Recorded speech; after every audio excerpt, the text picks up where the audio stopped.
Bonjour. Avant de commencer, je voudrais vous montrer les playlists sur ma chaîne. Les playlists en français sont ici. Des conversations sur l'éducation bilingue, un cycle sur l'importance du mindset du parent, des shorts sur le bilinguisme et des vidéos courtes avec des conseils pour les parents. Il y a aussi des vidéos en polonais, ma langue maternelle. Je vous invite à regarder les vidéos qui vous intéressent et à vous abonner. Et maintenant, la vidéo que vous attendez. Bonjour à tous, je suis Blandine, je suis la créatrice de l'école des petits expats. C'est une école en ligne qui aide les petits francophones à garder le lien avec la langue française. Et toi, Anna? Et moi, bonjour, je suis Anna Jachim, je suis coach en éducation bilingue et biculturelle, ce qui veut dire que je travaille avec les parents qui ont du mal à transmettre leur langue maternelle à leurs enfants. Très bien. Anna, il y a une question qui revient souvent chez les familles bilingues. Quand introduire la deuxième langue? Est-ce qu'il faut le faire tout de suite, dès la naissance de l'enfant? Mais dans ce cas-là, est-ce qu'on risque pas voilà, est-ce que c'est pas trop d'apprendre deux langues comme ça en même temps pour un tout petit? Ou alors, est-ce qu'il vaut mieux attendre que une première langue soit bien assimilée pour introduire la deuxième? Qu'est-ce que tu nous conseilles? Alors moi, je les conseille de les faire dès que possible, hein, parce que plus tôt on les fait, plus c'est facile et plus ça va vite en fait pour nous et pour l'enfant. Alors, pourquoi? Donc, il y a plusieurs raisons. Donc, tout d'abord, si on les fait dès le début, l'apprentissage ou plus l'acquisition, elle se fait de manière inconsciente. C'est-à-dire Hmm. l'enfant, quand il est tout petit, il entend la langue, notre langue ou une autre langue, et il se met à la comprendre, exactement comme la langue majoritaire, hein. Donc en fait, on n'a pas d'autre chose à faire qu'à lui parler, et l'enfant, en écoutant des mots, et en fait, il fait les liens avec les phénomènes qui sont autour, hein. Parce que quand on parle, en général, on montre des choses, et lui, il essaie de comprendre que ça, ces mots-là, ça correspond à cet objet ou à cette activité. Ensuite, pour nous, en tant que parents, il est plus facile de parler à un enfant plus jeune qui ne proteste pas parce qu'il comprend pas. Parce qu'en fait, quand l'enfant il est plus grand, on peut pas comme ça du jour au lendemain introduire une nouvelle langue parce que l'enfant il va pas comprendre. Et Hmm. donc l'enfant qui entend la langue depuis qu'il est tout petit, bah, en fait il l'acquiert de façon inconsciente, il acquiert les deux langues en même temps. Et ensuite, si on les fait dès le début, on a une sorte de presque garantie qu'il va au moins, c'est-à-dire dans le pire des cas, il va développer les bilinguismes réceptifs. Ce qui Hmm. dit qu'au pire, il va juste comprendre la langue, il va pas la parler. Parce que pour parler la langue, il faut aussi bien les contacts qui est nécessaire pour les bilinguismes réceptifs, mais aussi le besoin ou la motivation d'utiliser cette langue. Donc, si on parle à l'enfant dès qu'il est tout petit, en fait, euh, il va, il va comprendre la langue et donc ça, c'est déjà plus que la moitié du succès. Hmm. Donc, en résumé, c'est plus facile pour nous, les parents, et c'est moins contraignant, aussi bien pour les parents que pour l'enfant. Et donc, oui, je comprends les inquiétudes. Il y a les parents qui se disent, oui, est-ce que ça va pas entraver l'acquisition de la première Oui, langue? Est-ce qu'il n'y a pas de confusion entre les deux oui, langues? Ou on était est-ce qu'il souvent va s'intégrer malade. à l'école? Est-ce qu'il va bien apprendre? En général, peut-être il y aura des problèmes. Et on a déjà parlé, je vais mettre les vidéos dans la description et en haut de l'écran, parce qu'en fait, toutes ces inquiétudes, maintenant, il y a des preuves scientifiques, il y a des études qui confirment qu'il ne faut pas s'inquiéter, qu'on peut introduire la langue dès le début. Et, et juste pour partager un peu notre expérience, donc moi je travaille avec les parents qui ont des enfants dans tous les âges en fait, et donc certains ont commencé à introduire la langue dès le début, il y a d'autres qui ont commencé plus tard. Et donc ceux qui ont commencé dès le début, le problème qu'ils peuvent avoir, c'est comme je disais, c'est les bilinguismes réceptifs. Hmm. Mais ils n'ont pas du jour au lendemain à changer les habitudes complètement et changer de langue. Par contre, ceux qui se disent quand l'enfant a 5 6 ans, ah mince, j'aurais dû le faire, est-ce qu'il est trop tard? Non, il n'est pas trop tard. Mais pour eux, c'est beaucoup plus difficile parce que tu ne peux pas, comme ça, changer complètement les habitudes linguistiques. Donc, il faut le faire petit à petit. Et très souvent, tout seul, c'est difficile. C'est pour ça qu'ils se font accompagner. Mais bien sûr, avec une méthode, c'est possible. Là, ça va être un peu plus difficile pour le parent parce que l'enfant, il va pas apprendre de façon inconsciente, mais il va apprendre. Donc, c'est ça la différence entre apprendre et acquérir, hein. Mais c'est possible. Et juste, la dernière chose qui me semble très importante, c'est que il y a des parents qui se disent bon, moi, pour l'instant, je ne veux pas le faire. Je vais attendre que l'enfant comprenne la langue majoritaire, hein, après on va voir.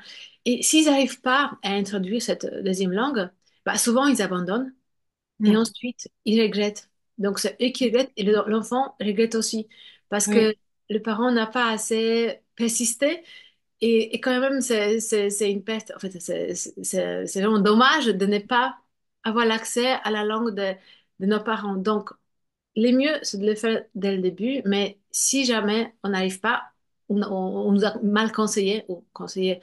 C'est souvent bienveillant quand même, oui. oui, c'est souvent par manque de connaissances ou par... Ouais, Effectivement, c'est pas impossible de rectifier le tir plus tard, mais c'est vrai que ça demande... il faut pas s'imaginer que ça va venir comme ça tout seul, naturellement. Il faut vraiment se faire aider, se faire accompagner, se renseigner sur, sur tout ça, ouais. évidemment.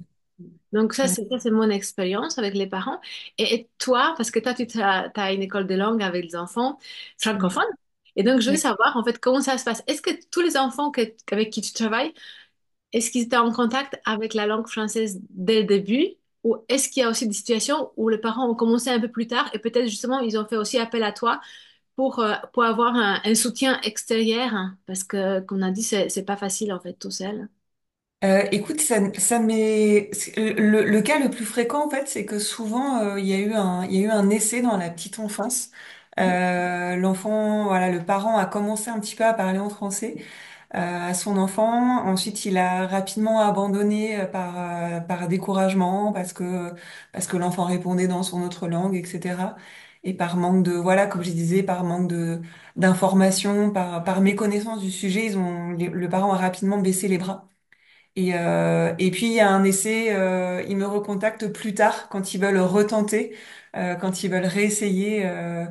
Voilà, là ils me contactent à ce moment-là quand l'enfant a 8 9 ans. Mais c'est vrai que d'enfants qui n'ont vraiment jamais été en contact avec le français dans les premières années, très honnêtement non, ça ne m'est jamais arrivé.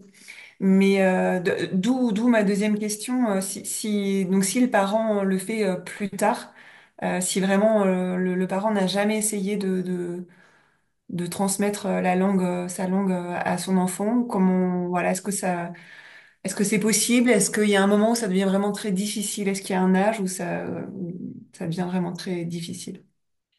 Alors, il y a un âge où c'est plus difficile, hein, apparemment. Donc, ça a été étudié et observé par un linguiste français qui s'appelait Claude Agege. Et donc, lui, il a défini une sorte de période critique Mm. qui se situe au début de de l'adolescence. Mm.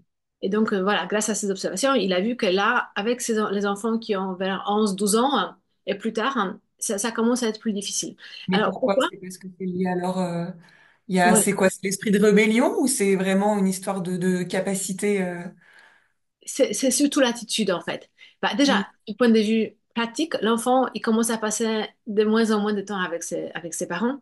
Oui, Il c'est commence à vrai. les voir avec mon fils. Tu vois, il a 11 ans, il commence à sortir avec ses copains pour jouer au foot plutôt que de rester avec nous. Mais c'est Donc, normal, il est c'est trop moins bien. exposé à sa langue.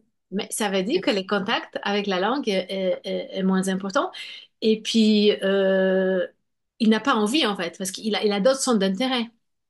Donc, Exactement. c'est Il pas de coup se détache les dire, tiens, on a parents. un nouveau projet, on va introduire une nouvelle langue. Bah non, moi j'ai envie de jouer au foot avec mes copains, ou faire des dessins, ou faire d'autres choses. Donc il y a moins de temps avec les parents, il y a d'autres centres d'intérêt. Et puis il y a plus, apparemment, selon les études de Claude Agel, les enfants, ils ont un intérêt plus important ou plus grand pour la langue avant. Et donc vers Ah. 11 12 ans, la langue, ça les intéresse plus en fait. Hmm. Ils savent déjà parler et ils n'ont pas envie de changer le mode de communication. Et puis, il y a encore un autre facteur qui est très important, c'est qu'ils n'ont pas envie de se distinguer de leurs Ah, camarades. Parce que exactement. la langue, tu vois, quand tu parles une autre langue, bah, c'est un signe de distinction, surtout en public, quand tu parles avec tes parents. Et puis déjà, ils veulent être comme tout le monde. Ils veulent Donc, être comme les amis, voilà, faire mm, partie du groupe des copains. Et, euh, ouais, et oui, effectivement, ouais, se différencier, c'est pas forcément non. leur Non. objectif. Après, bien sûr, ça dépend de l'enfant, donc on peut pas dire Non, que non, oui, à partir de complètement, 10 ans, c'est complètement. pas possible. Mais c'est vrai que oui, je reconnais bien Ouais. ce que tu... Donc, on peut toujours essayer, hein. Tout dépend de l'enfant, mais du coup, c'est vraiment de dès l'apprentissage, c'est plus comme une nouvelle langue. Ce n'est plus la langue comme, pas maternelle, mais c'est vraiment une seconde langue, un peu comme on Ouais. apprend à l'école. Donc, moi, je conseille de le faire avant l'adolescence. Et après, il y avait juste une étude qui est très intéressante, mais ça concerne aussi des enfants avant l'adolescence.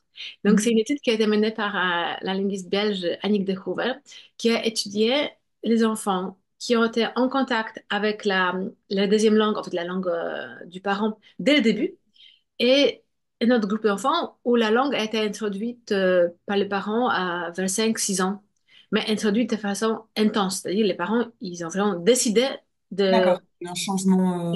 ouais, de transmettre la langue et ils s'y tenaient. Et donc, il y avait ce temps zéro, donc vers 6 ans, il y en a qui comprenaient tout et qui parlaient, il y a d'autres qui comprenaient pas encore. Et il y avait le temps 2, en fait, ou temps un à l'âge de 10 ans, où elle a constaté en fait que le niveau de la seconde langue chez tous ces enfants était à peu près similaire, hein. Ce qui veut dire qu'en 4 ans, les enfants du deuxième groupe ont rattrapé les autres. On va rattraper le retard. Ouais. Pourquoi? Parce qu'il y avait ce transfert entre les deux langues. Tu vois, ils n'ont Ouais. pas besoin d'apprendre dès le début, d'acquérir Ouais. dès le début la mécanique de la langue. Ils sont appuyés sur la langue, sur la première langue, en fait, pour apprendre la deuxième. Donc, c'était le transfert des compétences. Donc, c'était plus rapide, mais c'était moins facile pour les parents. Ça, c'est clair, hein. Parce que les parents, ils ne pouvaient pas juste comme ça, on change de langue et on parle notre langue maternelle.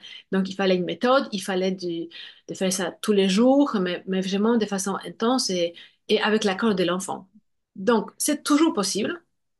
Et il y a chaque moment, en fait, il y a là, ses avantages et ses inconvénients, mais c'est quand même, en fait, tout le monde conseille de les faire dès le début parce que c'est plus facile pour les parents. Ouais. Et on a besoin de moins de motivation parce qu'on le fait de façon naturelle.